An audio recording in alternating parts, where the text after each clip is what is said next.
সরকারকে আহ্বান করতে চাই, আপনারা স্বেচ্ছাসেবী আহ্বান করুন।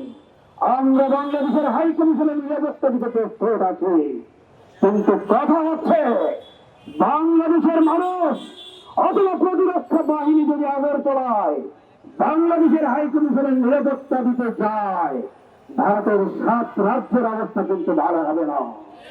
বলে দিচ্ছি আমরা পরিষ্কার ভাবে, বাংলাদেশের মধ্যে চক্রি পাঠাবেন, আপনাদের সার্থকের জায়গায় থাকবে না।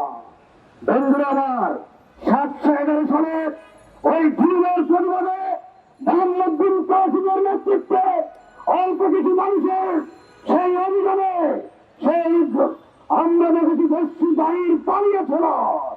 আজকে যেই উদ্যত ভারত সরকার দেখাচ্ছে, আমরা জবাব দিতে চাই। পশ্চিমবঙ্গের মুখ্যমন্ত্রী বলেছেন বাংলাদেশে নাকি শান্তি রক্ষা দরকার। আজকে পরিষ্কার হয়ে গিয়েছে ভারত তার নাগরিকদের নিরাপত্তা দিতে ব্যস্ত হচ্ছে, পাশাপাশি বিদেশি কূটনীতিকদের নিরাপত্তা দিতে ব্যস্ত হচ্ছে।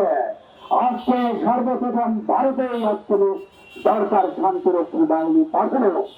আমরা জাতিসংঘের কাছে প্রস্তাব দিতে চাই, ভারতে বরং শান্তিরক্ষী পাঠানো হোক। আজকে সমস্ত বাংলাদেশের মানুষ জেগে উঠেছে।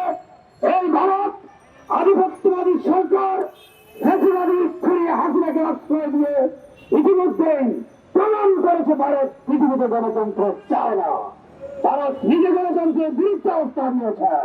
সুতরাং আগে ভারতকে তার অবস্থান পরিষ্কার করতে হবে, তারপরে অন্য বিষয়ে কথা বলার ব্যাপার আসতে পারে। আমরা বাংলাদেশ সরকারকে ধন্যবাদ দিতে চাই। প্রথমত সরকার প্রতিবাদ জানিয়েছেন, পাশাপাশি বলতে চাই আন্তর্জাতিক ফোরামেও এই বিষয়টা উপস্থাপন করা হোক।